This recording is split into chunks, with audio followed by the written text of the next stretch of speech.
A millionaire decides to leave the safe in his mansion open on purpose as part of a secret test. The person chosen to face this silent trap is the maid's daughter, a humble and observant young woman. Alone in front of a fortune lying open before her, she does something no one could have imagined. But the millionaire's reaction upon discovering her actions is even more shocking. If this story interested you, don't forget to subscribe to our channel and tell us what city you're watching us from. We'll keep going.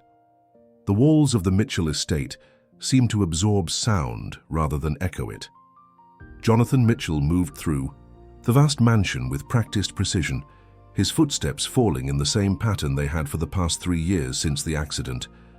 The morning light filtered through towering windows, illuminating dust particles that danced in the air, of rooms rarely used but meticulously maintained. At 42, Jonathan had everything money could buy and nothing that truly mattered. The tech empire he'd built from his parents' initial investment had made him one of Boston's wealthiest bachelors, but the Fortune 500 listing couldn't fill the hollow space left by their sudden departure. The boating accident had taken more than his family. It had stolen his ability to trust life itself. "Sir, your coffee." Walter, the head of household staff, appeared with the silver tray precisely at 7:30 a.m. "And the Boston Financial Times, as requested." Jonathan nodded without looking up from his laptop. "Thank you, Walter. Has the new housekeeper arrived yet?" "Not yet, sir. Her interview is scheduled for 9 a.m. Walter hesitated. "Ms. Blackwood called. She wanted to remind you about dinner at L'Espalier tonight." At the mention of Victoria, Jonathan's expression softened slightly. Their relationship of 8 months had brought an unexpected warmth back into his life. Victoria Blackwood moved in Boston's elite social circles with the grace of someone born to it. Her family's old money complemented his new wealth, and her understanding of his need for space had made her the perfect companion. "Please confirm the reservation," Jonathan said, closing his laptop. "And Walter, make sure the new housekeeper understands the importance of discretion." The last one couldn't seem to grasp the concept. At precisely 9:03 a.m., the doorbell echoed through the mansion. Jonathan watched from his study window as Walter greeted a woman at the front entrance. She was not what he expected. Instead of the middle-aged professional he'd anticipated, this woman was younger, perhaps early 30s, with a simple navy dress and a worn leather bag. But what caught his attention was the small figure holding her hand, a child with copper-colored hair tied back in a neat braid.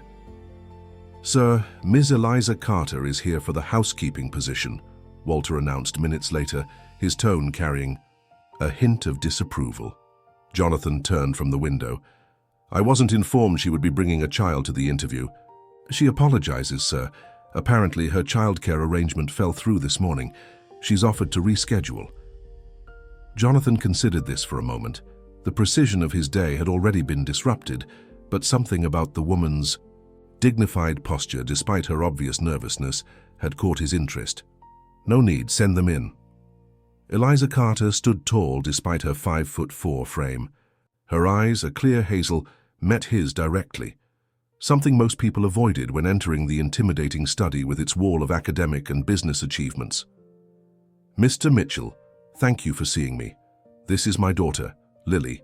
I apologize for bringing her along today." The child beside her gave a small, practiced curtsy. "It's nice to meet you, sir," she said in a voice that carried surprising confidence for a 7-year-old. "Mrs. Carter," Jonathan began. "Ms.," she corrected. "Gently. I'm a single mother." Jonathan nodded, filing away this information. "Ms. Carter, my household requires absolute precision and privacy. Your references are impressive, but I'm concerned about the practicality of your situation." Eliza's shoulders squared slightly. "My situation, as you call it, has never interfered with my work performance. Lily is well behaved and can occupy herself quietly. During school hours, she'll be at Brookline Elementary. For summer and after school, I have arrangements with her friend's mother, though occasionally those fall through, as happened today." There was no pleading in her voice, only facts presented clearly. Jonathan found himself intrigued by her composure. "And the child's father?" A brief flash of something, pain perhaps, crossed Eliza's face before disappearing. He's not in the picture, Mr. Mitchell. The room fell silent as Jonathan assessed the pair before him. The woman's resume showed a consistent work history, despite what must have been challenging circumstances. The child stood quietly, taking in the room with intelligent eyes that reminded him unexpectedly of his mother's. "The position requires you to live on premises 5 days a week," he said finally. "There's a separate apartment above the garage. That would accommodate both of you. Weekends would be yours unless there are special events." Eliza blinked, clearly not expecting this turn in the conversation. "You're offering me the position?" "Conditionally," Jonathan clarified. "A 1-month trial period. My expectations are exacting, Ms. Carter. The household runs on schedule, without exception. There are areas of the house that are strictly private, and above all, discretion is non-negotiable." "I understand completely," Eliza said, her voice steady despite the relief visible in her eyes. "Walter will show you the accommodations and review the specifics of your duties. You can move in this weekend." Jonathan returned to his desk, effectively dismissing them. As they turned to leave, the child looked back. "Your chess set is beautiful," Lily said, nodding toward the antique board by the window.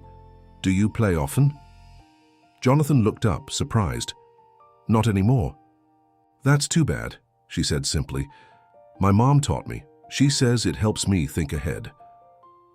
After they left, Jonathan found himself standing before the chess set that had been his father's. He couldn't remember the last time he'd actually seen it, though it had sat in the same spot for years. That evening at L'Espalier, Victoria's elegant figure drew appreciative glances from across the restaurant. Her black dress contrasted perfectly with her blonde hair, and her smile lit up when she saw Jonathan. "You look preoccupied," she noted after they ordered. "Trouble at the office?" "No, just staffing changes at the house. I hired a new housekeeper." "Today?" Victoria's perfectly shaped eyebrow raised slightly. "That was fast. Anyone I might know?" "Unlikely. Her name is Eliza Carter." Victoria took a sip of her wine. "I hope she works out better than the last one. You need someone who respects boundaries." She reached across the table to touch his hand. "You know how important your privacy is to me." Jonathan nodded, feeling the familiar comfort of Victoria's understanding. She had never pushed for more than he could give, had never demanded access to the broken parts of himself he kept locked away. "There is one complication," he found himself saying. "She has a daughter, a 7-year-old. Victoria's smile faltered for just a moment. "A child? In your home?" She recovered quickly. "Well, that's certainly unconventional. Don't you think that might disrupt the peace you've created?" "It's a trial arrangement," Jonathan said. "If it doesn't work out, it doesn't work out." Victoria nodded, but something in her eyes had changed. "Of course, darling. You know what's best for your household." She smiled again, reaching for her glass. "Just be careful. People with children often have so complicated situations, and complicated situations can lead to complications for everyone involved."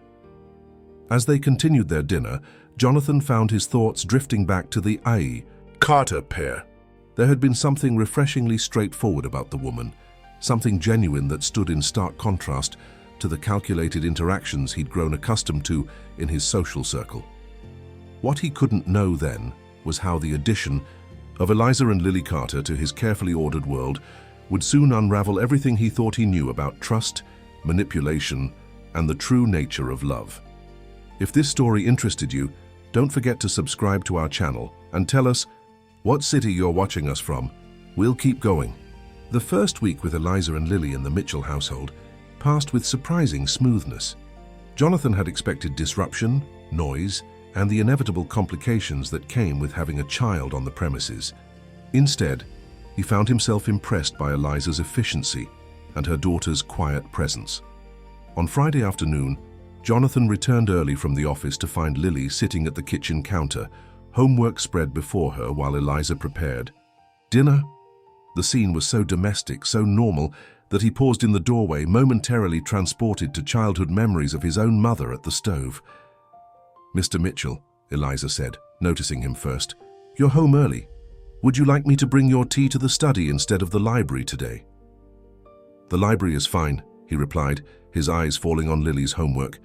Mathematics? Lily nodded. Fractions. They're my favorite, because they're like puzzles. Jonathan found himself stepping closer. Many people struggle with them. That's because they don't see the patterns, Lily said matter-of-factly. Mom says most things have patterns if you look hard enough. Eliza smiled apologetically. Lily, Mr. Mitchell doesn't want to be bothered with homework discussions. Actually, Jonathan said, surprising himself, I was something of a mathematics prodigy myself. He pulled up a stool and pointed to one of the problems. This one has a shortcut.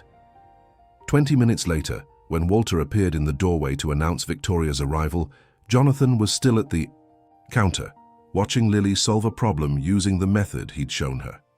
Jonathan? Victoria's voice carried a note of confusion as she entered the kitchen, an area of the house she rarely visited. She was impeccably dressed in a cream cashmere, sweater and tailored slacks, her blonde hair falling in perfect waves. I thought we were meeting in the library. Jonathan stood quickly. Victoria, yes, I'm sorry. He gestured vaguely toward the homework. Victoria's gaze swept over Eliza, who had straightened at the counter, and then lingered on Lily. You must be the new housekeeper and her daughter. How charming. Her smile didn't quite reach her eyes. I didn't realize domestic staff use the main kitchen for personal activities. That's my fault, Jonathan interjected before Eliza could respond. I suggested Lily work here while waiting for dinner. How accommodating of you, Victoria said, her tone light but her eyes calculating. She turned to Eliza. It's Eliza, isn't it?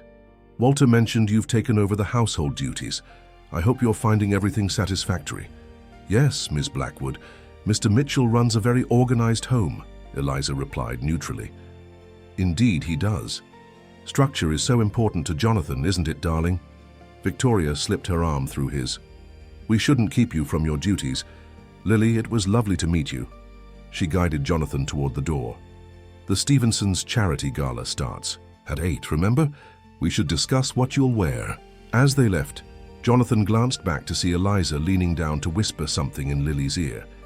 The child nodded seriously, then returned to her fractions with determined focus. Later that evening, as they stood amid Boston's elite at the E. Stevenson Foundation Gala, Victoria maintained a perfect smile while keeping up a steady commentary on the other guests. Jonathan found his attention drifting until she squeezed his arm. You seem distracted tonight, she observed. Is it work, or is something else bothering you? Just tired, he replied. The Anderson merger is requiring more attention than anticipated. Victoria studied his face. Are you sure it's not your new staffing arrangement? I noticed the child seems to have caught your interest. Jonathan took a sip of his champagne. She's bright. Reminds me of myself at that age. Before the accident, Victoria said softly, compassion filling her eyes. I know how painful those reminders can be. Jonathan stiffened slightly. Even after months together, he rarely discussed his parents' passing with Victoria. She had a way of intuiting his feelings that was both comforting and unsettling. Just be careful, darling, she continued. Getting attached to staff, especially their children, blurs important boundaries. And I worry about you. She touched his cheek gently. You've worked so hard to build walls that protect you. I'd hate to see someone take advantage of your generosity. Eliza Carter isn't looking for generosity, Jonathan replied more defensively than he intended. She's professional and keeps to herself. Of course she is now. Victoria's smile turned sympathetic. But single mothers with sick children often find themselves in desperate situations. Jonathan frowned. Sick child. Lily seems perfectly healthy. Oh, Victoria's hand flew to her mouth. I assumed you knew. Walter mentioned overhearing her on the phone discussing the child's heart condition, something about medication and specialist appointments. She shook her head. I'm sorry, I shouldn't have said anything. The seed of doubt was planted. That night, Jonathan lay awake, Victoria's words echoing in his mind. Had he missed something important in his background check on Eliza? Was there A medical condition that explained Lily's sometimes pale complexion? And if so, why hadn't Eliza mentioned it? The following Monday, Jonathan called his private investigator. "I need a deeper background check on Eliza Carter," he instructed. "Specifically, any medical issues involving her daughter, Lily." The report arrived Wednesday afternoon. Jonathan read it alone in his study, a glass of scotch at his elbow. Lily Carter had indeed been diagnosed with a congenital heart condition at age 3. There had been 2 surgeries already, with another likely needed as she grew. The medical bills had driven Eliza to bankruptcy 2 years prior, despite insurance coverage. Jonathan closed the file, feelings conflicted. On one hand, Eliza's omission of this information seemed a significant breach of trust. On the other, he hadn't specifically asked about her daughter's health, and her financial struggles explained her determination to secure stable employment. That evening, he observed Lily more carefully as she read quietly in the garden while Eliza prepared dinner. The child did tire easily, he noticed, stopping to rest after short periods of activity, yet her spirit seemed indomitable. When she spotted him watching from the window, she waved cheerfully, as though they shared a secret. "She's quite attached to you already," Victoria commented, appearing at his side. "It's sweet, really, though I wonder if it's entirely authentic." Jonathan turned. "What do you mean?" Victoria hesitated. "It's nothing, really, just an observation. Walter mentioned that Ms. Carter has been asking questions about your habits, your schedule, and the child seems to position herself where you'll notice her." She touched his arm. "I'm sure it's innocent. But given your position, your wealth, well, people develop strategies, don't they?" "Strategies," Jonathan repeated flatly. "For survival," Victoria shrugged elegantly. "I'm only suggesting caution. Trust should be earned, not given, especially after everything you've been through." That night, after Victoria left, Jonathan stood in his father's study, staring at the open safe hidden behind the painting of Boston Harbor. Inside lay cash, jewelry, and the investment documents that represented the Mitchell family's multi-generational wealth. He made a decision then, one that would set in motion a chain of events he couldn't possibly anticipate. He would test Eliza Carter's integrity, and by extension, that of her precocious daughter. The next morning, Jonathan purposely left the safe unlocked and partially open after retrieving some documents. Then, he arranged for Walter to summon Eliza to the laundry room with a fabricated emergency involving a red sock in the white linens. He positioned himself in the adjoining room, door cracked, waiting. As anticipated, Lily wandered into the study looking for her mother. Jonathan watched as the child noticed the painting ajar, curiosity drawing her forward. She approached cautiously, peering into the revealed safe with widening eyes at the stacks of cash and glittering jewelry. What happened next would change everything Jonathan thought he knew about human nature. Instead of reaching for anything, Lily stood very still. Then, to his astonishment, she began to speak softly. "God, I know you can see this money and these pretty things. This could pay for my heart, and Mum wouldn't have to work so hard anymore." She touched the edge of the safe reverently. "But these belong to Mr. Mitchell. Taking things that aren't yours is wrong, even if you really need them." With careful fingers, she pushed the safe door closed and straightened the painting. Then she stepped back, hands clasped. "Sorry for looking, Mr. Mitchell," she whispered to the empty room. "Your secrets are safe with me." Jonathan stood frozen, a strange tightness in his chest that had nothing to do with anxiety and everything to do with shame. He had tested an innocent child and found himself the one lacking in character. As Lily turned to leave, she stopped suddenly, her small face growing alarmed. One hand flew to her chest and she sat down heavily on the floor, breathing in short, labored gasps. "Mum," she called weakly. "Mommy, if this story interested you, don't forget to subscribe to our channel and tell us what city you're watching us from. We'll keep going." "Lily!" Jonathan burst from his hiding place, all thoughts of his test forgotten. The child's face had gone alarmingly pale, her lips taking on a bluish tint. "Lily, what's wrong?" "Medicine," she whispered, pointing weakly toward the kitchen. "In Mum's purse." Jonathan scooped her up without hesitation, shocked at how little she weighed. He carried her swiftly through the house, shouting for Eliza. By the time they reached the kitchen, Eliza was already running toward them, her face a mask of fear. "Her heart," Eliza said immediately, reaching for her purse on the counter. She extracted a small pill bottle with practiced efficiency. "Under your tongue, sweetheart. That's it." Jonathan stood by helplessly as Eliza guided her daughter through breathing exercises, murmuring gentle encouragements. After what seemed an eternity, color began returning to Lily's face. "I'm calling an ambulance," Jonathan said, reaching for his phone. "No," Eliza said firmly. "The medication will stabilize her. An ER visit would cost thousands, and our insurance—" She stopped herself. "She needs rest now." "Cost isn't an issue," Jonathan insisted. "If she needs medical attention—" "Mr. Mitchell," Eliza interrupted, her voice strained but resolute. "I appreciate your concern, but we've managed Lily's condition for years. This episode is passing. What she needs now is quiet and rest." Jonathan watched as Eliza lifted her daughter, who now seemed drowsy from the medication. Something in him shifted as he observed the dignity with which this woman carried her burden, both literally and figuratively. "This isn't the first time, is it?" he asked quietly. Eliza paused. "No. Her condition causes occasional episodes, especially when she's excited or stressed." She hesitated. "I should have disclosed it during my interview. If you feel I've been dishonest—" "That's not my concern right now," Jonathan interrupted. "Take her to your apartment. I'll call Dr. Winters. He's the best cardiologist in Massachusetts. He can be here within the hour." "Mr. Mitchell, we can't possibly afford—" "I'm not asking, Miss Carter."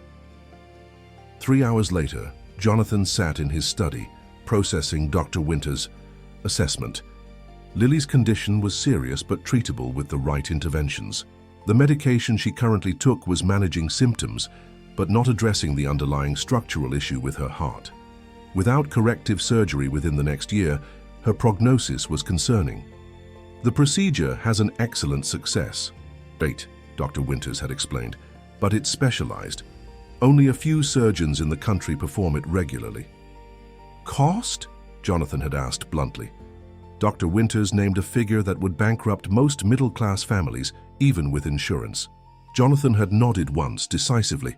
"Make the arrangements, I'll handle everything." Now staring into his fireplace, Jonathan confronted the unexpected emotions this situation had triggered. The test he had set for Lily, a test of character, no child should have to face, had instead revealed his own moral failings, and in the process had nearly caused a medical emergency. A soft knock interrupted his thoughts. Eliza stood in the doorway, exhaustion evident in the shadows beneath her eyes. "Lily's asleep," she said. "Mr. Mitchell, I don't know how to thank you for calling Dr. Winters, but I can't accept—" "Please sit down, Miss Carter." Jonathan gestured to the chair opposite his. When she hesitated, he added, "Please." Eliza sat stiffly, her hands folded in her lap. "I owe you an apology," Jonathan began, the words unfamiliar on his tongue. "I deliberately left my safe open and arranged for you to be called away, hoping to test whether Lily would take something." Eliza's expression shifted from confusion to shock to anger. "You set a trap for my 7-year-old daughter." "I did." Jonathan met her gaze directly. "It was inexcusable." "Why?" The single word contained volumes of hurt and betrayal. Jonathan considered lying, manufacturing some explanation that would preserve his dignity. Instead, he found himself speaking the truth. "I was told you might have ulterior motives for working here, that you were asking questions about me, my habits, that Lily was performing to gain my sympathy."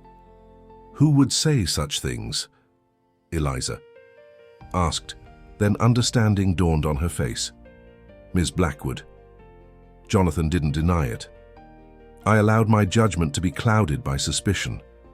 I've spent the past 3 years protecting myself from emotional entanglements, from potential manipulation.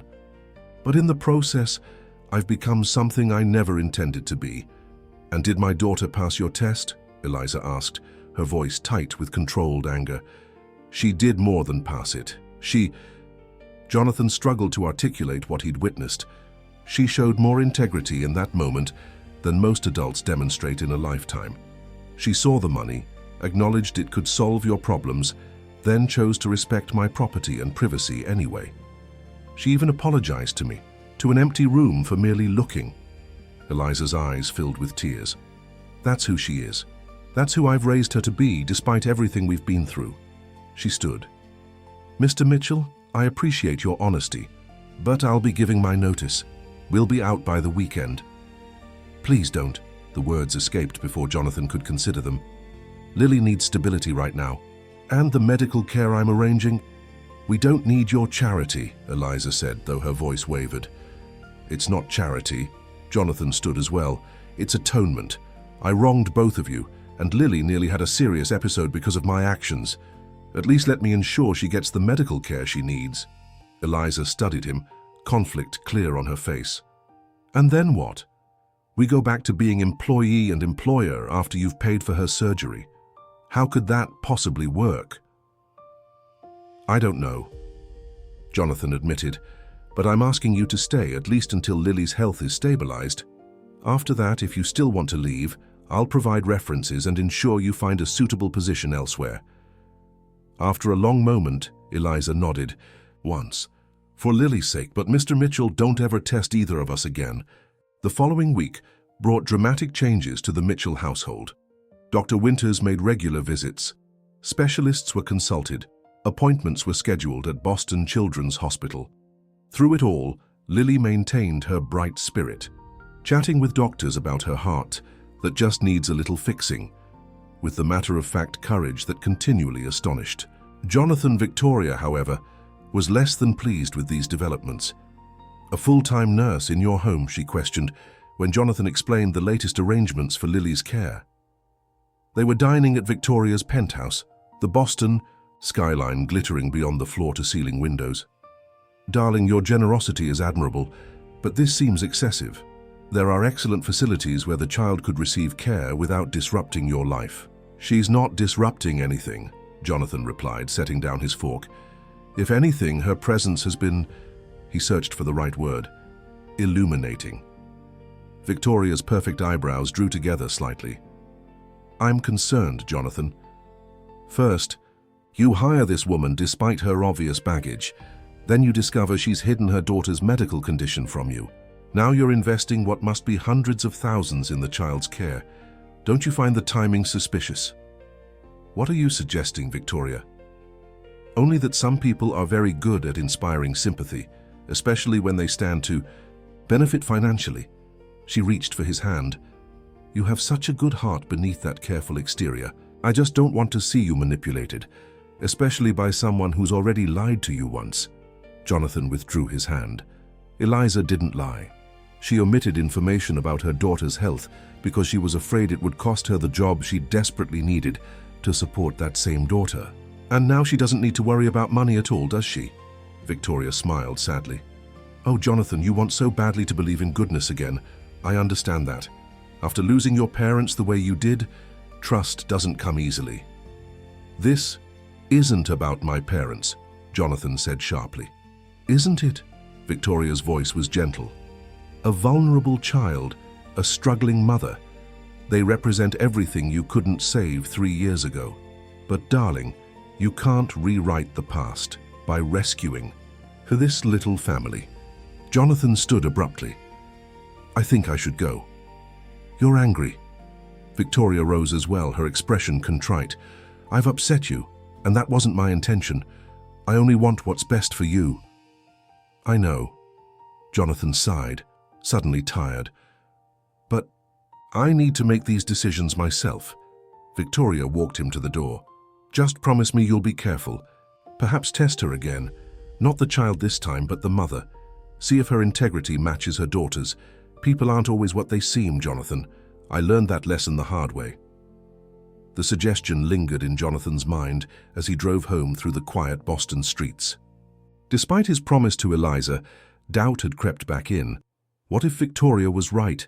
What if his judgment was clouded by subconscious guilt over his parents? When he arrived home, the house was mostly dark.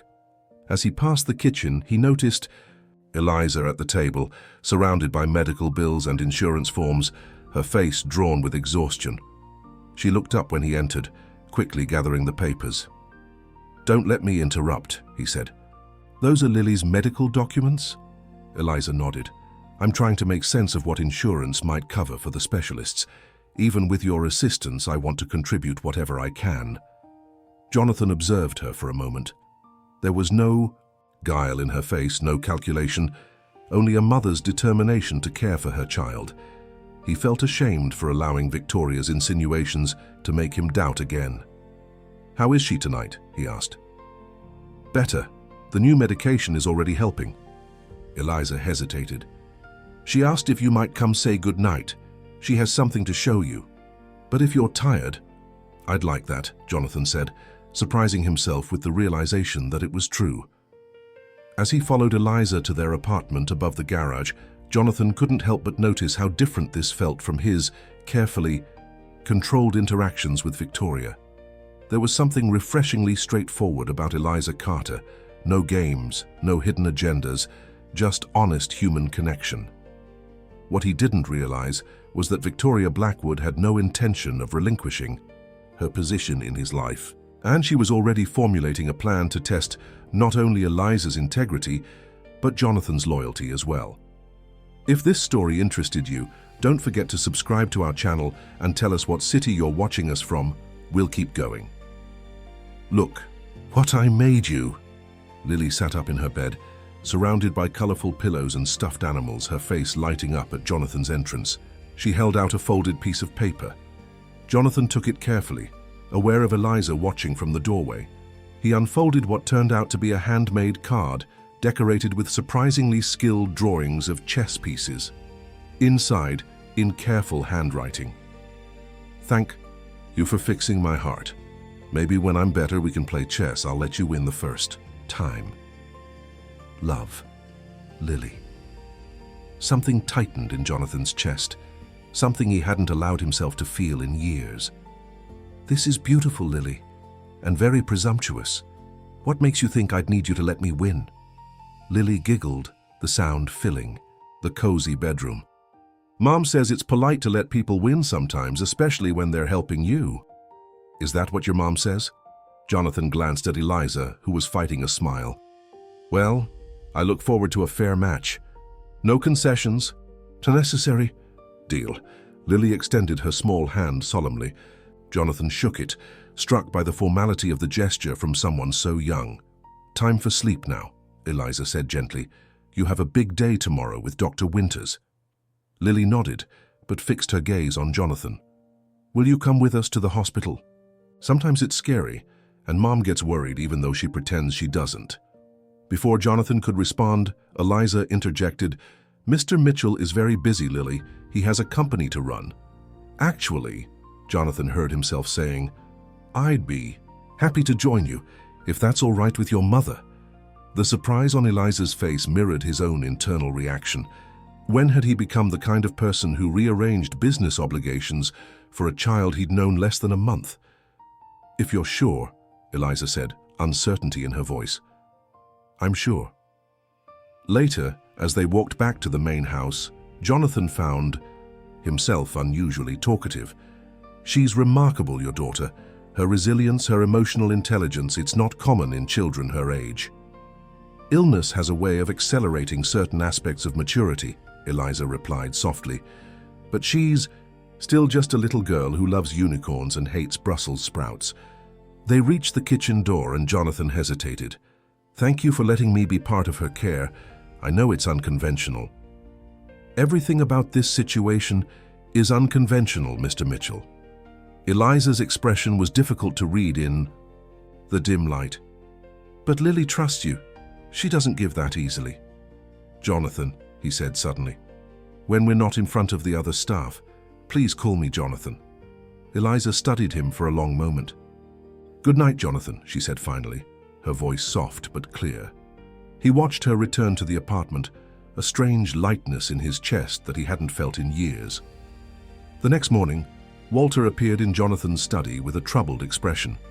"Sir, Miss Blackwood is here. She seems quite agitated." Before Jonathan could respond, Victoria swept in, her usual poise replaced by visible distress.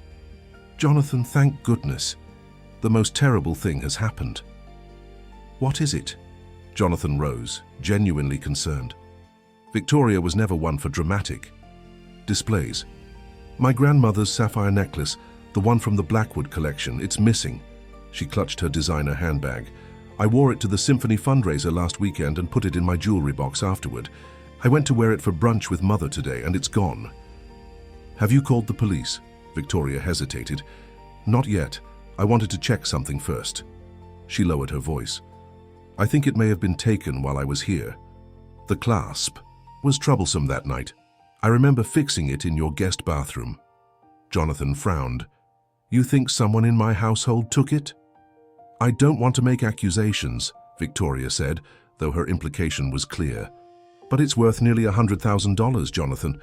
The only people in this house since then have been you, me, Walter, and your new staff."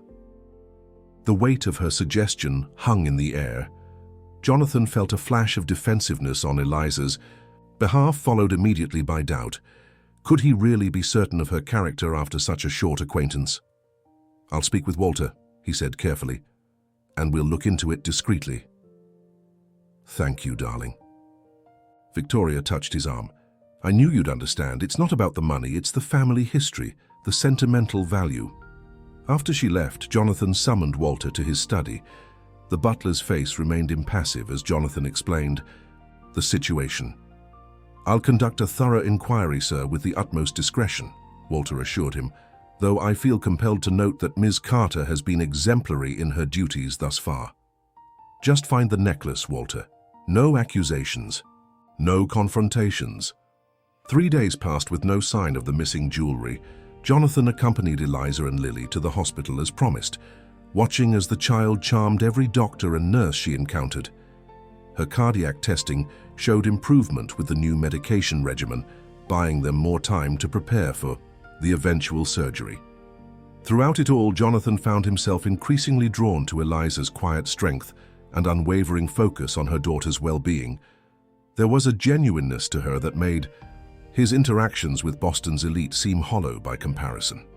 On the 4th day after Victoria's visit, Walter appeared in Jonathan's office, his expression grave. "Sir, I believe we may have located Miss Blackwood's necklace."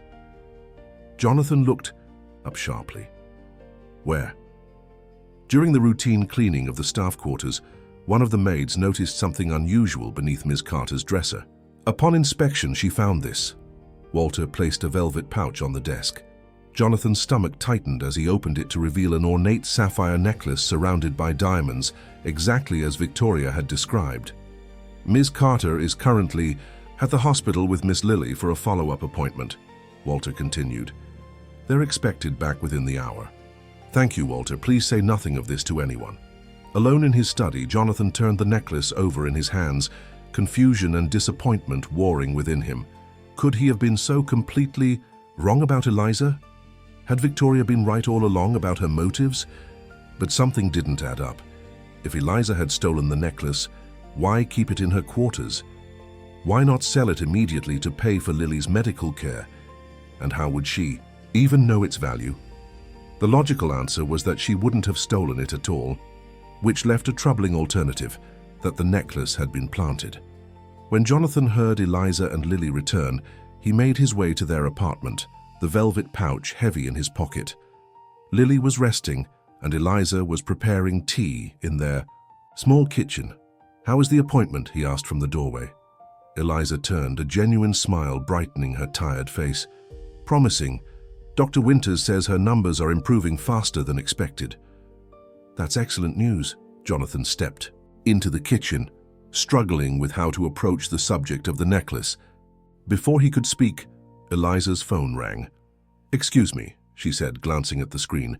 "It's the insurance company," she answered, moving slightly away for privacy. Jonathan could still hear her side of the conversation. "Yes, this is Eliza. Carter? No, that can't be right. I made that payment 2 weeks ago, but I have the confirmation number." Her voice grew increasingly distressed. "Please, you can't cancel her policy now. We have appointments scheduled for—" She paused, listening. "But that's impossible. The account had sufficient funds." When she hung up, her face had gone pale. I don't understand. The account I use for Lily's insurance payments has been emptied. All the money is gone. What? Jonathan frowned. How is that possible? I don't know. I had automatic payments set up. I always keep that account separate from our living expenses just for her medical needs. Eliza sank into a chair. Without insurance, we can't proceed with any of the specialist appointments. Jonathan made a decision. I'll call the bank myself, and don't worry about the insurance. I told you I'd cover Lily's medical expenses. But this is different, Eliza said, distress evident in her voice. Someone accessed my account without authorization. I need to file a police report. The mention of police made Jonathan think again of the necklace in his pocket. He needed to understand what was happening before involving authorities. Let me make some calls first, he insisted. My bank has excellent fraud protection services. That evening, as Eliza was putting Lily to bed, Jonathan's private investigator called with disturbing news. The withdrawal from Ms. Carter's account was made through an online transfer, he reported. The IP address traces back to your estate, Mr. Mitchell. That's impossible, Jonathan said sharply. Check again. I verified it twice, sir. The transaction occurred yesterday afternoon from a device connected to your home network. After hanging up, Jonathan sat in stunned silence, pieces falling into place. The missing necklace, the drained bank account, these weren't random events. They were calculated moves in a game he hadn't realized was being played. His thoughts were interrupted by Walter. Sir, Ms. Blackwood has arrived. She says it's urgent. Victoria swept in, elegant as always in a black dress that emphasized her slender figure. Jonathan, have you found it? My grandmother's necklace? Instead of answering, Jonathan studied her face. Victoria, did you access my home network yesterday? She blinked, momentarily thrown off guard. What? No, of course not. Why would you ask such a thing? Because someone used it to drain Eliza Carter's bank account, the account that pays for her daughter's medical insurance. Victoria's expression shifted subtly. That's terrible. But surely you don't think I had anything to do with it? I don't know what to think, Jonathan said carefully, but it seems like an extraordinary coincidence that your necklace disappeared around the same time. You found it? Victoria's face brightened. Where? In Eliza's apartment. Jonathan watched her reaction closely. Conveniently hidden where it would be discovered during routine cleaning. I knew it, Victoria said. Vindication in her voice. I told you she couldn't be trusted. The thing is, Jonathan continued, I'm not convinced Eliza took it. In fact, I'm beginning to think it was planted there. Victoria's smile faltered. What are you suggesting? I'm not suggesting anything yet. Jonathan reached into his pocket and placed the velvet pouch on his desk. I'm simply trying to understand why someone would want to discredit Eliza and potentially separate her from her daughter's medical care. Jonathan, Victoria said carefully, I understand you've grown attached to this little family. It's natural given your past. But you're allowing your emotions to cloud your judgment. Am I? Jonathan opened the pouch and held up the necklace. Because another curious thing about this piece is that it doesn't match the description in the Blackwood collection catalogue. I had my assistant check this afternoon. Victoria went very still. There must be some mistake. The Blackwood sapphire has a distinct emerald-cut center stone surrounded by channel-set diamonds. This, Jonathan turned the necklace in the light, has a round center stone with pavé diamonds. It's beautiful, but it's not a family heirloom. The silence that followed was broken only by the ticking of the antique clock on the mantel. Jonathan watched as Victoria's composure began to crack, revealing something cold and calculating beneath. The polished exterior. Who are you really, Victoria? He asked quietly. And what game are you playing? If this story interested you, don't forget to subscribe to our channel and tell us what city you're watching us from. We'll keep going. Victoria's elegant facade crumbled as she stared at the necklace in Jonathan's hand. For a moment, genuine fear flashed across her features before being replaced by a calm, practiced smile. You're upset, darling. I understand. You've been under tremendous pressure lately. She took a step toward him. Let's discuss this rationally. Whatever misunderstanding has occurred. No more games, Victoria. Jonathan's voice was steel. I want the truth, now. Something shifted in Victoria's demeanor, the vulnerability vanishing, replaced by cold calculation. The truth, she laughed, the sound brittle. The truth is that you were never supposed to get this attached to your little charity case. It's made you sloppy, Jonathan. Careless. You planted the necklace and drained Eliza's account. It wasn't a question. Walter was quite helpful, actually. His loyalty is damn flexible when the price is right. Victoria shrugged elegantly. As for the bank account, technology makes things so convenient these days. Your password wasn't difficult to guess. Your parents' anniversary date? Really, Jonathan, you should be more creative. Jonathan felt ice spreading through his veins. Why? What could you possibly gain from hurting a sick child and her mother? It was never about them. Victoria's voice hardened. It was about getting you back on track. You were becoming distracted, emotional. The Jonathan Mitchell I met 8 months ago would never have rearranged board meetings to attend a child's doctor appointment or opened his home to strangers. You mean the isolated, suspicious man who trusted no one? That's who you preferred? That man was focused, controlled, perfect for what I needed. Victoria moved to the bar cart and poured herself a drink with the familiarity of someone who knew the house well. Do you know how long I worked to position myself in your life, Jonathan? The research, the planning, the carefully orchestrated accidental meeting at the MFA gala. Jonathan watched her, seeing her clearly for the first time. You targeted me from the beginning. Don't look so betrayed. It was business. She sipped her drink. Your technology firm's new security protocol is revolutionary. The government contracts alone will be worth billions. I simply needed access to certain proprietary information. Industrial espionage. Jonathan felt nauseated. That's what this relationship has been about. Not entirely. Victoria's smile was cold. I did enjoy certain aspects of our time together. You're not unattractive for a man so emotionally stunted. Jonathan's mind raced through their months together. The intimate dinners, the shared confidences, the nights at her penthouse. Had it all been calculated? Then a more urgent thought struck him. What did you do with the information you stole? Nothing yet. Victoria set down her glass. My employers are still waiting. I needed more time, more access to your systems. Everything was proceeding perfectly until Eliza Carter and her heart defect poster-child moved in and awakened your dormant savior complex. Jonathan's anger flared. Her name is Lily. As if that matters, Victoria waved dismissively. Once they're gone, we can return to our arrangement. You'll be hurt, of course, betrayed by the struggling single mother you tried to help. I'll be there to comfort you, to help you rebuild those protective walls, and eventually, you'll give me what I need. You're delusional if you think I'd let you back into my life after this. Victoria's expression hardened. Don't be naive, Jonathan. You think this is the first time I've done this. Men like you are all the same. Successful, isolated, damaged by some past trauma. You're so desperate for connection, yet so afraid of it. The perfect targets.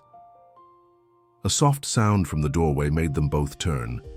Eliza stood there, her face pale, with shock. Eliza, Jonathan began, but Victoria cut him off with a laugh. Perfect timing. The noble housekeeper arrives to defend her benefactor. Victoria's voice dripped with sarcasm. Did you enjoy your little fairy tale while it lasted, Eliza? The wealthy patrons swooping in to save your daughter? Women like us know better than to believe in fairy tales. Women like us? Eliza's voice was steady despite her evident distress. We are nothing alike.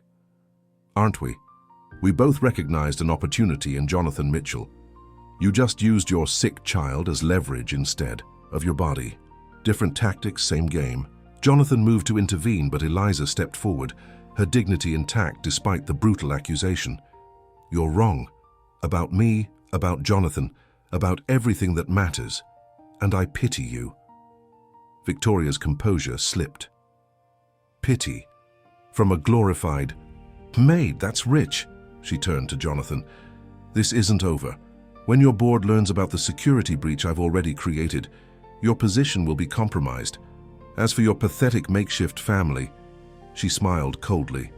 Wait until the medical board hears how you've been manipulating specialists to prioritize treatment for a child whose mother happens to be your live-in employee. The ethics investigation alone will ruin Dr. Winter's career. Get out of my house. Jonathan's voice was dangerously quiet. Now. Gladly. For now. Victoria gathered her purse. But remember, Jonathan, I never lose, and I don't forgive those who cross me. After she left, silence filled the study. Jonathan couldn't bring himself to look at Eliza, shame and anger warring within him. I'm sorry, he finally said, for all of this, for doubting you, for allowing her into our lives. Our lives? Eliza questioned softly. Jonathan met her gaze then. Yes, yours, Lily's, mine. Somehow in these few weeks you've both become... He struggled to find the right words. Important. Essential. Jonathan, Eliza said carefully, we need to think clearly. Victoria is dangerous. What she threatened, about the medical board, about your company. I'll handle it, Jonathan said with more confidence than he felt. My security team will assess the breach. As for Dr. Winters, nothing improper has occurred in Lily's treatment. Victoria is bluffing. And the money from my account? I've already contacted the bank's fraud department. They'll trace the transaction. Jonathan hesitated. Until then, I'll transfer funds to cover Lily's insurance and other expenses. Eliza looked at him steadily. This isn't what I wanted. For Lily to be in danger, for you to be threatened because of us. This isn't because of you, Jonathan insisted. Victoria targeted me long before you arrived. If anything, you and Lily helped me see through her deception. They were interrupted by Walter, who appeared in the doorway with an unusually troubled expression. Sir, there's a gentleman at the front gate. He's rather insistent on speaking with Ms. Carter. Eliza frowned. With me? Who is it? He claims to be Derek Reynolds, miss. He says he's Lily's father. The color drained from Eliza's face. That's impossible. Derek disappeared before Lily was born. He wanted nothing to do with us. Jonathan's suspicion immediately flared. The timing is too convenient. Victoria must have found him somehow. Please, Eliza said, her voice shaking slightly. I need to speak with him alone. Absolutely not, Jonathan replied. Walter, show Mr. Reynolds to the garden terrace. We'll meet him there together. The man waiting on the terrace bore little resemblance to the corporate executives and polished socialites who usually visited Mitchell Estate. Derek Reynolds had the weathered look of someone who'd lived hard, though his clothes suggested recent prosperity. His eyes, the same unusual amber as Lily's, darted nervously around the expansive garden. Eliza, he said when they appeared, relief evident in his voice. Man, you're a hard woman to find. What do you want, Derek? Eliza's tone was ice. It's been 8 years. I know. He held up his hands placatingly. I was a jerk, walking out on you when you were pregnant. No excuses. But people change, right? I got my act together. Good job in construction management now. Congratulations, Eliza said flatly. That doesn't explain why you're here. Derek glanced at Jonathan uncertainly. Could we talk privately? This is family business. Mr. Mitchell stays, Eliza said firmly. Whatever you have to say, you can say in front of him. Derek shrugged. Fine. Look, I've been doing some thinking about life, responsibilities. I want to be a part of my daughter's life. Your daughter? Eliza's voice rose slightly. You forfeited that right when you told me to take care of it and disappeared. You've never sent a birthday card, never paid a dime in child support, never even asked if she was born healthy. I was young and stupid, Derek insisted. But I'm ready now. I have rights, Eliza, legal rights. Jonathan studied the man carefully. There was something rehearsed about his performance, a calculated quality to his sudden appearance. How did you find Miss Carter? He asked abruptly. Derek hesitated, got lucky, ran into an old friend who mentioned seeing her here. An old friend, Jonathan repeated skeptically. Would this friend happen to be a blonde woman named Victoria Blackwood? Derek's expression confirmed Jonathan's suspicion before he could deny it. Look, it doesn't matter how I found out. What matters is I'm here now and I want to see my kid. Lily is recovering from cardiac treatment, Eliza said, her protective instincts evident. She's not up for visitors, especially strangers. I'm not a stranger, I'm her father. Derek's friendly facade began to crack. And I've already spoken to a lawyer. If you try to keep her from me, I'll file for shared custody, the court's favor. Biological parents. Eliza paled visibly. You wouldn't. Just let me see her, get to know her. That's all I'm asking. Derek's tone softened, becoming cajoling. I heard she's been sick. Maybe I could help with medical bills. Jonathan had heard enough. Mr. Reynolds, I think it's time for you to leave. Miss Carter will contact you through proper legal channels if she wishes to discuss visitation. Derek's expression hardened as he looked between them. So that's how it is?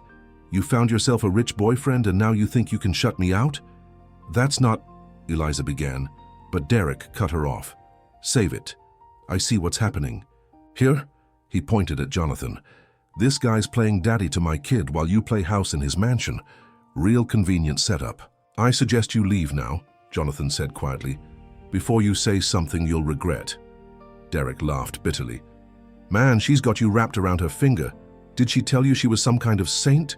Single mom struggling against all odds? He turned to Eliza. This isn't over, Eliza, not by a long shot. I've got rights and I'm going to exercise them. After he stormed off, Eliza sank onto a garden bench, visibly shaken. He'll do it. He'll file for custody just to spite me. And with his new job, his reformed image, courts sometimes favor reunification, even with absent parents. Jonathan sat beside her. We'll fight this. I'll get the best family law attorneys in Massachusetts. It's not that simple, Eliza said, looking up at him with tears threatening. The fact that we live here, that you're paying for Lily's medical care, Derek can twist that, make it seem inappropriate. And Victoria will help him. We won't let them win, Jonathan said with determination. Not Victoria, not Derek. We'll protect Lily. Eliza studied his face. Why are you doing this, Jonathan? All of this, the medical care, legal help, standing up to Victoria. Why? Jonathan considered the question, searching for the honest answer. Because for the first time since losing my parents, I feel alive again, connected, like I'm part of something real. He took her hand hesitantly. You and Lily brought light back into this mausoleum I've been existing in.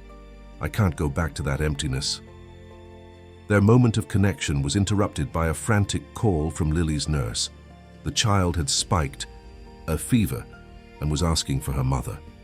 As they hurried to the apartment, Jonathan knew that the confrontation with Victoria and Derek was just the beginning. The real battle for Lily's future, and perhaps his own redemption, was only just beginning. If this story interested you, don't forget to subscribe to our channel and tell us what city you're watching us from. We'll keep going. 2 weeks passed. In a whirlwind of legal consultations, security protocols, and medical appointments, Lily's fever had broken quickly, but the incident underscored the fragility of her condition.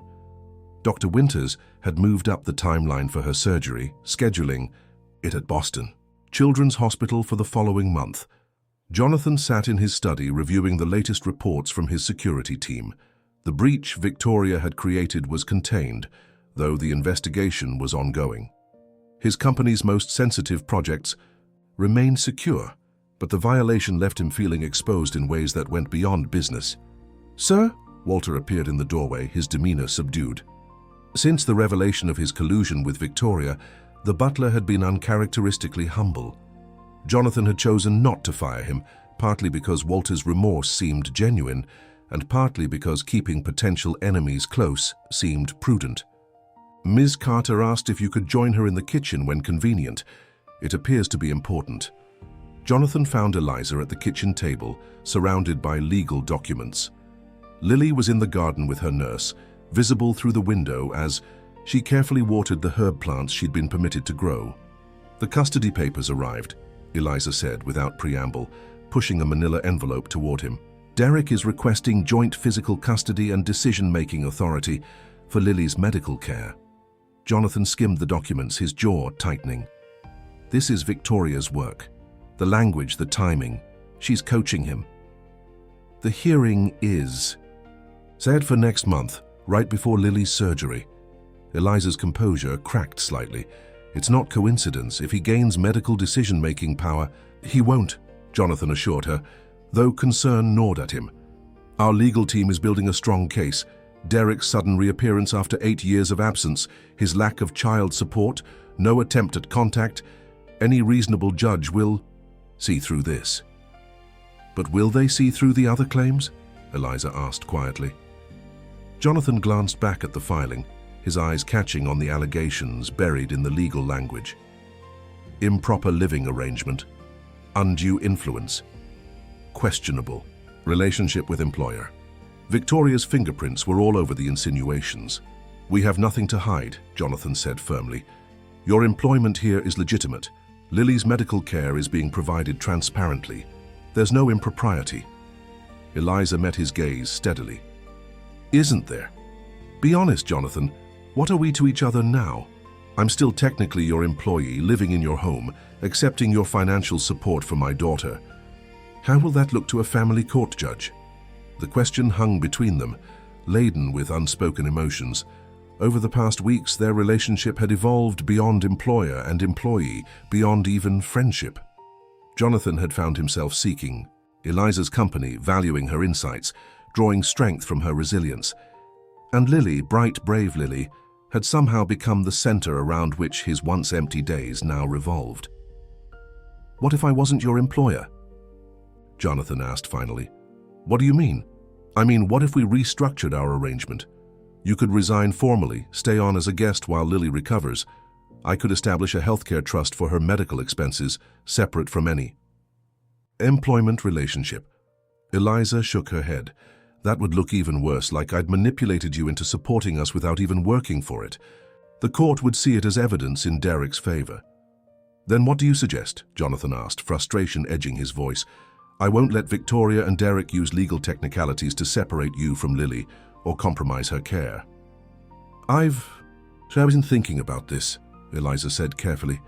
Maybe the simplest solution is for us to leave. Leave. Jonathan felt a cold dread at the words. Where would you go? What about Lily's treatment? We could return to my sister's in New Hampshire. It's modest, but there's room for us. Dr. Winters could refer us to specialists there.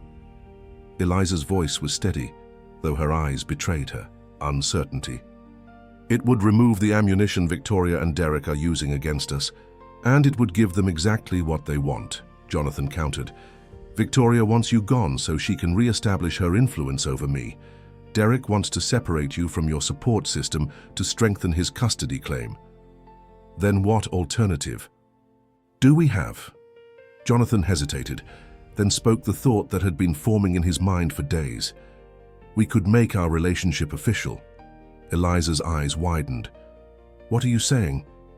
I'm saying that perhaps the solution isn't to separate our lives, but to join them more formally. Jonathan felt strangely calm as he continued.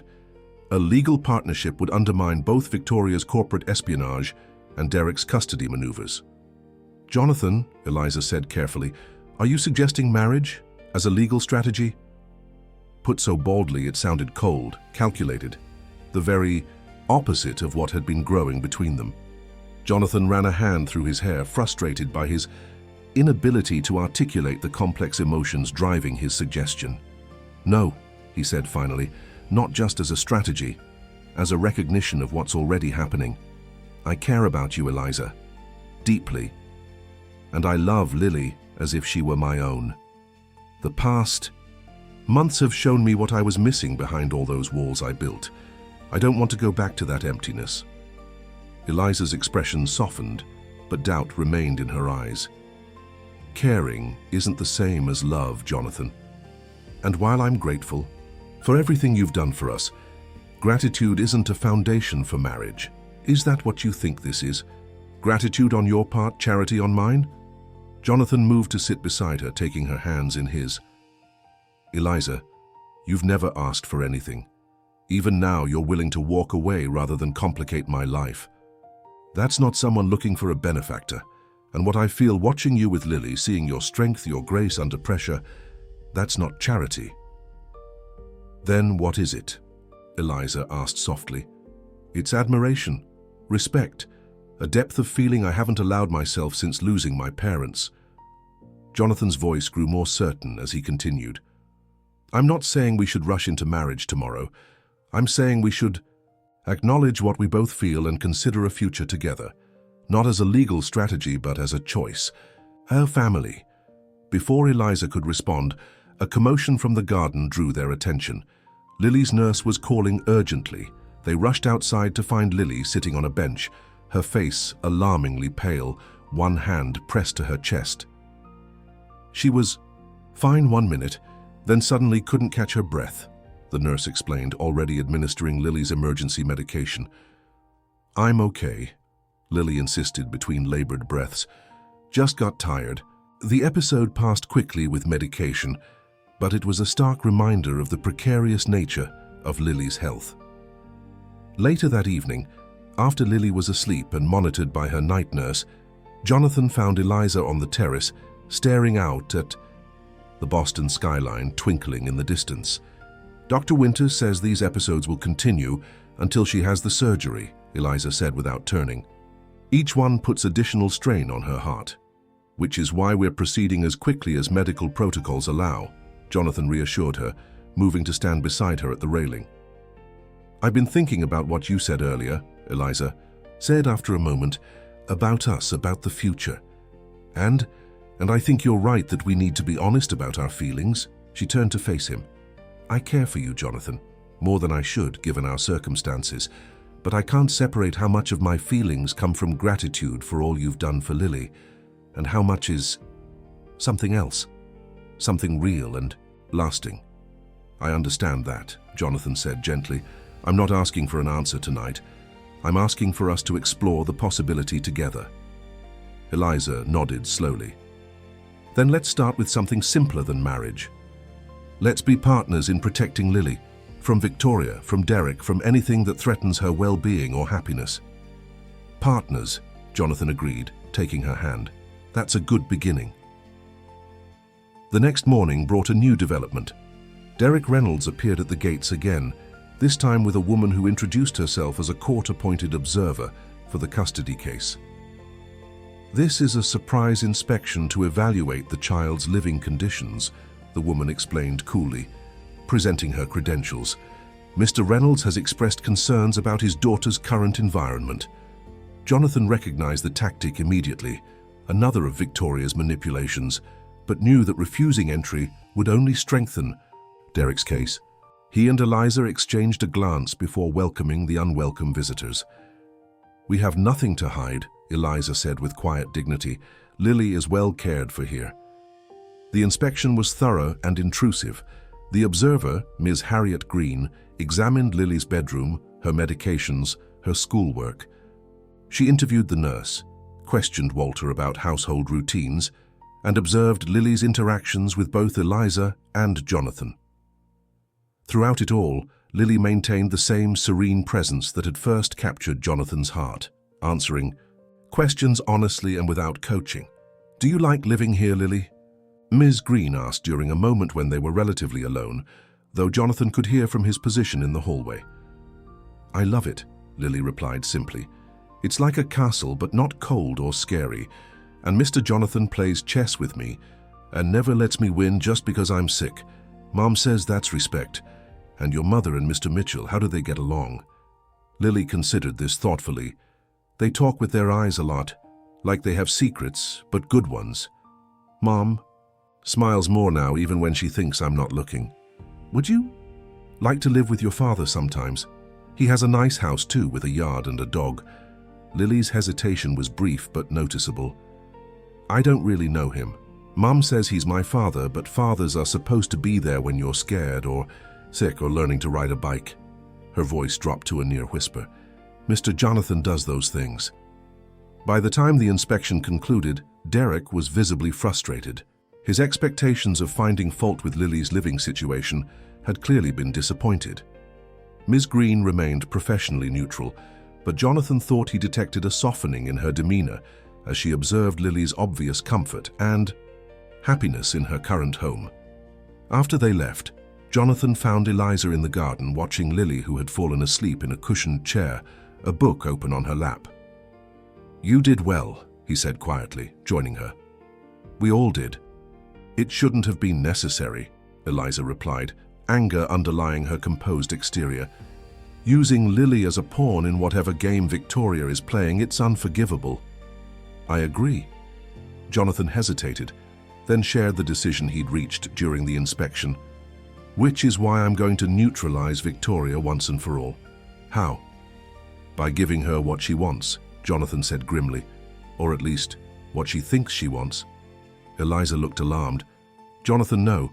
Whatever you're planning, trust me," he said, taking her hand. "I've spent my career outmaneuvering corporate predators.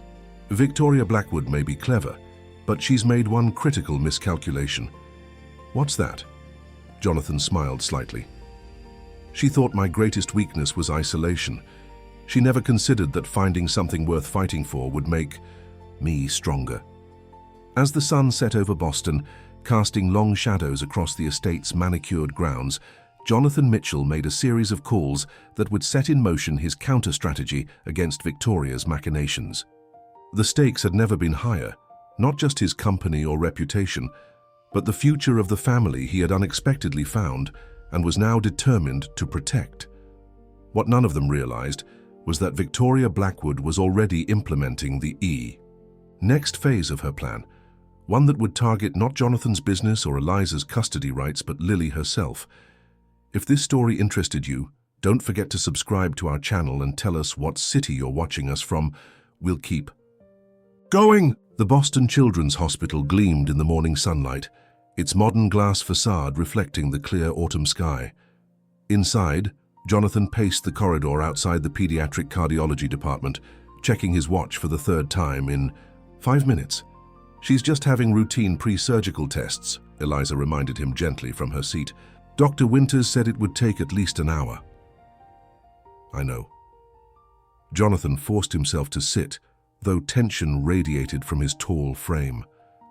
"I just don't like being separated from her right now." After the court observer's visit 3 days earlier, Jonathan had implemented enhanced security measures throughout the estate and wherever Lily went.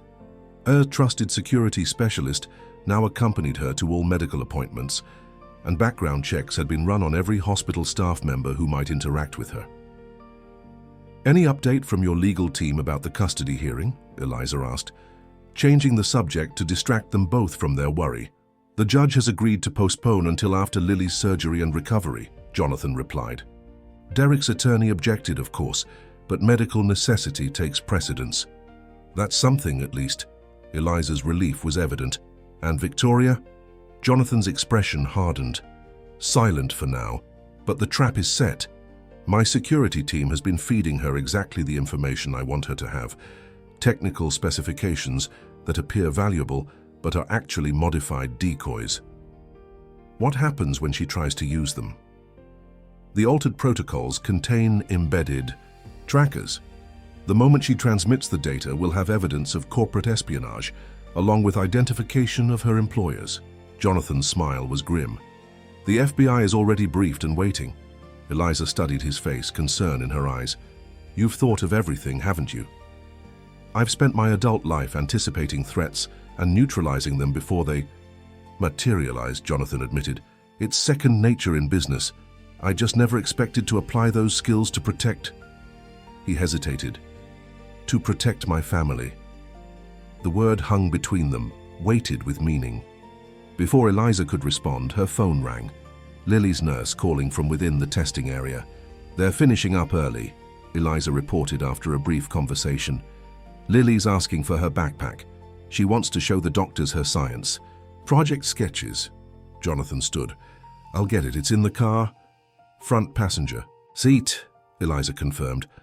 "The purple one with butterfly patches." The hospital parking garage was dim compared to the bright corridors of the medical center. Jonathan located their reserved space and retrieved Lily's worn purple backpack, smiling. At the carefully sewn butterfly patches, Eliza's handiwork, adding whimsy to what they could afford. As he turned to head back, a movement in his peripheral vision was his only warning. Something hard pressed against his back. "Walk normally to the silver sedan at the end of the row," a male voice instructed quietly. "No sudden movements." Jonathan assessed his options rapidly. The parking level was nearly empty at this hour. His security specialist was with Lily, and his personal bodyguard was monitoring the hospital entrances. He was effectively alone.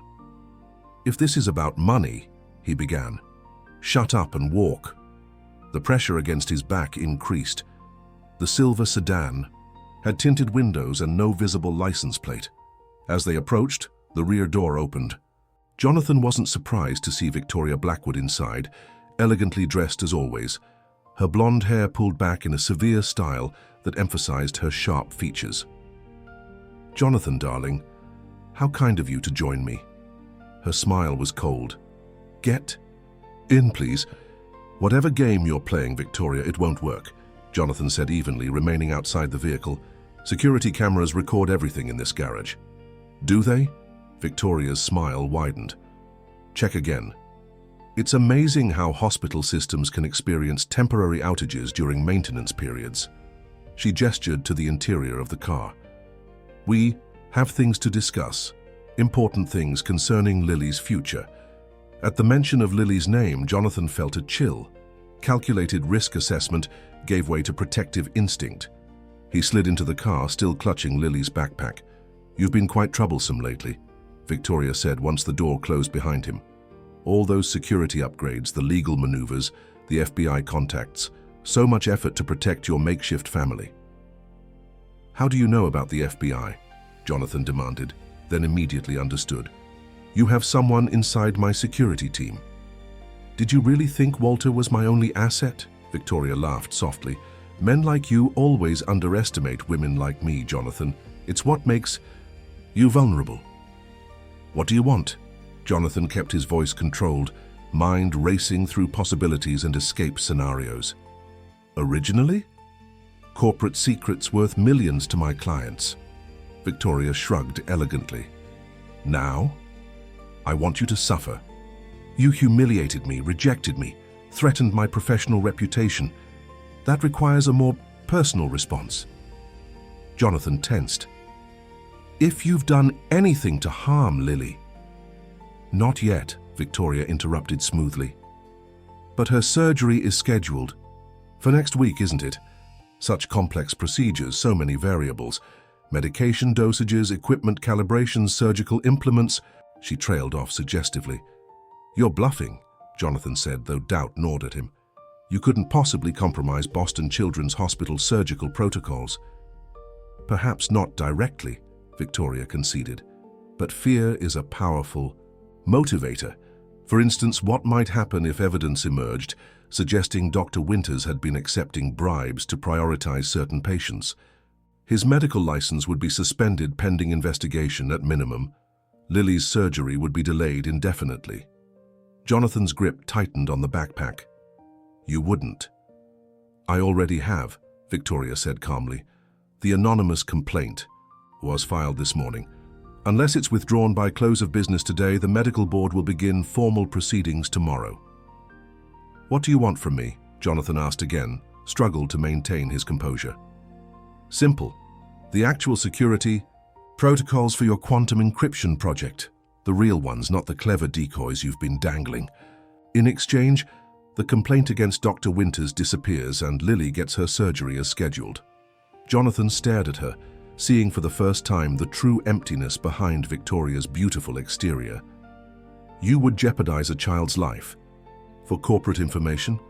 "Don't be dramatic, Jonathan. I'm giving you a choice, your precious intellectual property or the child's timely care." Victoria checked her watch. "You have until 5 p.m. The transfer protocols are already on your phone, installed during our happier days together when you were so trusting." She nodded to her associate, who opened Jonathan's door. "Choose wisely." Back in the hospital corridor, Jonathan found Eliza waiting anxiously. "What took so long?" she asked. Lily's asking for you. Jonathan handed over the backpack, his mind still processing Victoria's threat. Parking attendant needed to speak with me, he lied, unwilling to worry Eliza further. How are the test results? Promising, Eliza said, her face brightening. Dr. Winters says her heart function has stabilized with the new medication. They're optimistic about the surgery. That's wonderful news. Jonathan forced a smile, though internally he was calculating his next move. Victoria's ultimatum left him with impossible choices: sacrifice years of research that would revolutionize digital security, or risk Lily's health and Dr. Winters' career. As they entered the examination room, Lily's face lit up. Mr. Jonathan, look what I drew for the doctors. She proudly displayed a colorful diagram of a heart, complete with labeled chambers and valves. Dr. Winters says I could be a doctor someday if I want. That's beautiful, Lily, Jonathan said, genuine warmth breaking through his concern. You have a gift for making complicated things clear. As Lily chatted excitedly about her future medical career, Jonathan made his decision. Some things were more valuable than any corporate secret. Some people were worth any sacrifice. Later that afternoon, while Eliza helped Lily settle for a nap in her hospital room, Jonathan made a series of calls from a secure line in an empty consultation room. Proceed with Plan Omega, he instructed his head of security. Victoria took the bait. Full implementation, effective immediately. His next call was to his company's board chairman. Gerald, I'm initiating the contingency protocol we discussed. Yes, full disclosure to the relevant agencies. No, I don't expect any corporate blowback. The modified protocols contain no actual proprietary information. His final call was to his private investigator. Sam, I need everything you have on Victoria Blackwood's network. Every contact, every financial connection, every communication channel, yes, including the medical board complaint. Time is critical. By 4:30 p.m., Jonathan had compiled and transmitted the requested technical specifications to Victoria's secure server. By 4:45 p.m., his security team confirmed receipt and data transmission to an overseas IP address. By 5:00 p.m., Victoria's associate had withdrawn the complaint against Dr. Winters, and by 5:30 p.m., the FBI had tracked the transmission to a Russian technology firm with known intelligence connections, triggering the warrant that had been prepared days earlier. Jonathan was sitting beside Lily's hospital bed, reading her favorite story about a brave princess who saved herself from a dragon, when his phone vibrated with a text message. Package secured. All targets in custody. Why are you smiling? Lily asked, noticing the change in his expression. Because sometimes, Jonathan replied, tucking the phone away, even when things seem impossible, they work out exactly as they should. 2 days later, the Boston Globe's headline read, Tech, espionage ring dismantled. Prominent socialite among those arrested. The article detailed the FBI's operation that had uncovered an international corporate espionage network targeting American technology firms. Victoria Blackwood was described as a key facilitator who had cultivated relationships with executives to gain access to proprietary information.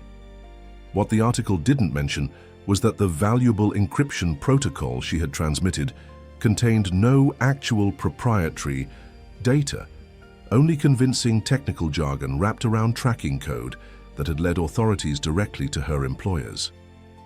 You risked everything, Eliza said quietly, as they sat together in Lily's hospital room, the newspaper spread between them. Lily was undergoing final tests before her surgery scheduled for the following morning. Not everything, Jonathan corrected.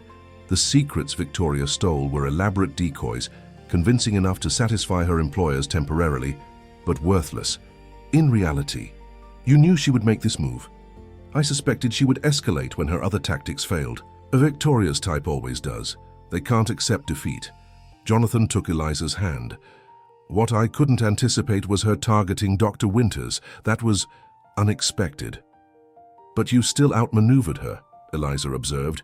You protected Lily, your company, everything.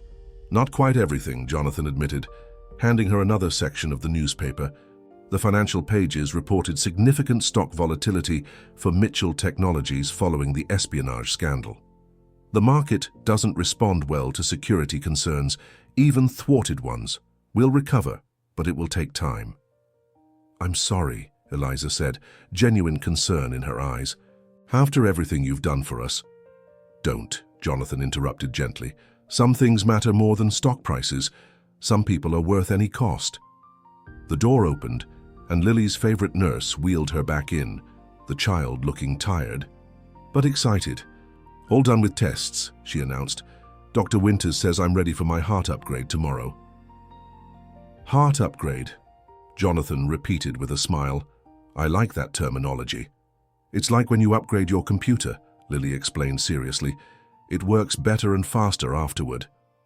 As the nurse helped Lily back into bed, Jonathan noticed Derek Reynolds hovering, awkwardly in the hallway, visible through the partially open door. Their eyes met, and after a moment's hesitation, Jonathan stepped outside. She looks good, Derek said, nodding toward Lily's room. The nurse said the surgery has a high success. Great. It does, Jonathan confirmed, studying the man who had caused so much turmoil in recent weeks. Dr. Winters is the best in his field. Derek shifted uncomfortably. Look, I heard about what happened with that Victoria woman. The news is saying she manipulated a lot of people. She did, Jonathan agreed neutrally, waiting for him to continue. I was one of them, Derek admitted, running a hand through his hair. She found me, told me about Lily, suggested there might be financial benefits to asserting my parental rights. He looked genuinely ashamed. I needed money, and it seemed like an opportunity. I didn't know about the kid's heart condition until later. Jonathan considered his response carefully. Why are you telling me this now? Because I'm dropping the custody petition, Derek said. Seeing her in there, hearing how scared she is about the surgery but trying to be brave anyway.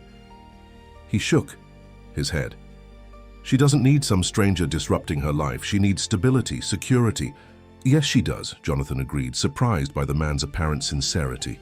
Eliza's done a good job with her, Derek continued. And you, he hesitated. You obviously care about them both. They've got a good setup with you, better than anything I could provide. What are you asking for, Derek? Nothing, that's what I'm trying to say, Derek straightened. I'm backing off completely. Eliza will get the formal notification from my lawyer tomorrow. I just wanted to see Lily once before I left, not to talk to her or anything, just to see her. Jonathan studied him for a long moment, then made a decision. Would you like to meet her properly? Just a brief introduction? Derek's surprise was evident. You'd allow that? After everything? It's not my permission to give, Jonathan replied. It's Eliza's, but I'll support whatever she decides. Inside the room, after a tense but civil discussion, Eliza agreed to a brief introduction. Derek approached Lily's bed cautiously, introducing himself simply as an old friend of your mum's. Lily, with her usual perception, studied him carefully before offering a small smile. You have eyes like mine, she observed. Yeah, Derek replied, visibly moved. I guess I do. He cleared his throat. I heard you're having a big operation tomorrow. That takes a lot of courage. I'm a little scared, Lily admitted, but Mr. Jonathan says being brave isn't about not feeling scared. It's about doing what's right even when you are scared. Derek glanced at Jonathan, something like respect in his expression. That's good advice. He hesitated, then added awkwardly, I'll be thinking about you tomorrow, hoping everything goes perfect. Thank you, Lily replied politely, though confusion lingered in her eyes. After Derek left, promising Eliza he would honor his commitment to withdraw the custody petition, an unexpected calm settled over the hospital room. The threats that had loomed so large, Victoria's manipulations, Derek's custody claim, even the corporate espionage, had been neutralized. All that remained was Lily's surgery and the uncertain future that would follow. You should get some rest, Jonathan told Eliza as evening approached. Tomorrow will be a long day. I can't leave her, Eliza said, though exhaustion was evident in her face. I'll stay, Jonathan promised. I'll be right here all night. Eliza studied him, then nodded. Wake me if anything changes. She kissed Lily's forehead, then surprised Jonathan by kissing his cheek before heading to the adjoining family room, where a cot had been prepared. Alone with Lily, Jonathan settled into the chair beside her bed. The child was drowsy from pre-surgical medication, but fighting sleep. "Mr. Jonathan," she said softly, "can I ask you something important?" "Anything, Lily." "After my heart is fixed." She hesitated. "Will you and Mom get married like in the stories?" Jonathan smiled gently. "Would you like that?" "You..." Lily nodded seriously. "Then you could be my dad for real, not just in the secret way you already are." "The secret way?" Jonathan asked, genuinely curious. You take care of us and worry about us and love us, but nobody says it out loud." Lily's eyes were drifting closed. Secrets should be good things that make people happy when they come true. As Lily finally surrendered to sleep, Jonathan sat in the dimly lit hospital room, her words echoing in his mind. The child's simple wisdom had cut through months of complexity, exposing the truth he'd been circling but never directly acknowledged. He loved them, both of them. Not out of obligation or charity, or even gratitude for how they'd changed his life, but simply completely for who they were. The surgery the next day lasted 7 hours. Jonathan and Eliza waited together, sometimes talking quietly, sometimes sitting in companionable silence, hands tightly clasped. When Dr. Winters finally appeared, still in surgical scrubs, his smile told them everything before he spoke a word. "Textbook procedure," he reported. Her heart responded beautifully. Barring complications, she should make a complete recovery. The weeks of recovery that followed were challenging, but filled with steady progress. Lily approached her physical therapy with the same determination she brought to everything, impressing medical staff with her resilience and positive attitude. As autumn turned to winter, the Mitchell estate transformed. Rooms that had stood empty and silent for years were filled with life. The formal dining room hosted Thanksgiving dinner for Eliza's sister and her family, along with Dr. Winters and several hospital staff who had become friends during Lily's treatment. "I have something to show you," Jonathan told Eliza one snowy evening in December, leading her to the east wing of the mansion. "What is all this?" Eliza asked, as they entered a previously unused section of the house. The space had been completely renovated, walls removed to create a large open area filled with medical equipment, educational materials, and comfortable furniture. "The first facility of the Mitchell Heart Foundation," Jonathan explained. "A place where children with conditions like Lily's can receive support between hospital visits. Medical supervision, educational assistance, physical therapy, everything in one place, with no cost to families."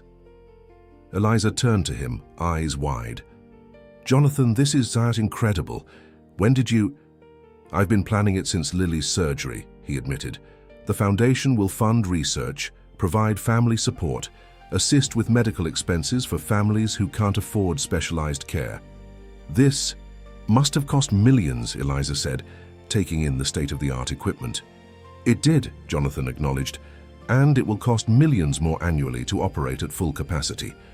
Mitchell Technologies has redirected most of its philanthropic budget to the foundation. The board has been surprisingly supportive, especially after the publicity surrounding Victoria's arrest." "You've changed," Eliza observed, studying his face. "The man I met 6 months ago would never have sacrificed corporate resources for a charitable cause."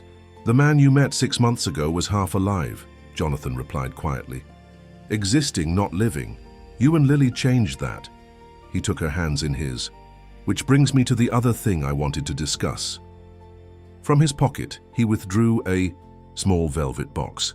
"This isn't about legal strategies or protecting assets or creating the perfect image for the foundation," he said, opening it to reveal a simple but elegant diamond ring. "This is about what Lily called our secret, the love that's been growing between us that everyone sees, but we've never properly acknowledged." Eliza's eyes filled with tears as Jonathan continued. "I love you, Eliza Carter. Your strength, your integrity, your fierce devotion to Lily. I love the family we've become, and I want to make it official, not for the world's benefit, but for ours."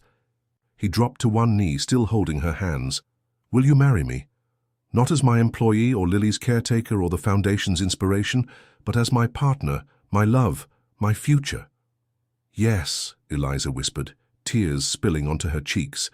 Yes, Jonathan, I love you too. As they embraced, snow fell softly outside the windows, blanketing Boston in pristine white.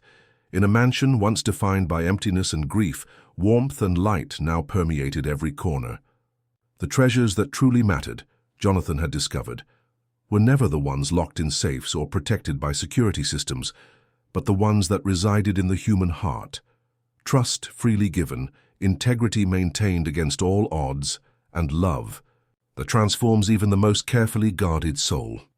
6 months later, as spring bloomed across the estate gardens, Lily stood between Jonathan and Eliza at their wedding ceremony, her heart strong and steady in her chest, her smile radiant as she watched the two people she loved most in the world promise to cherish each other forever, a promise they had already been keeping long before any formal vows were exchanged.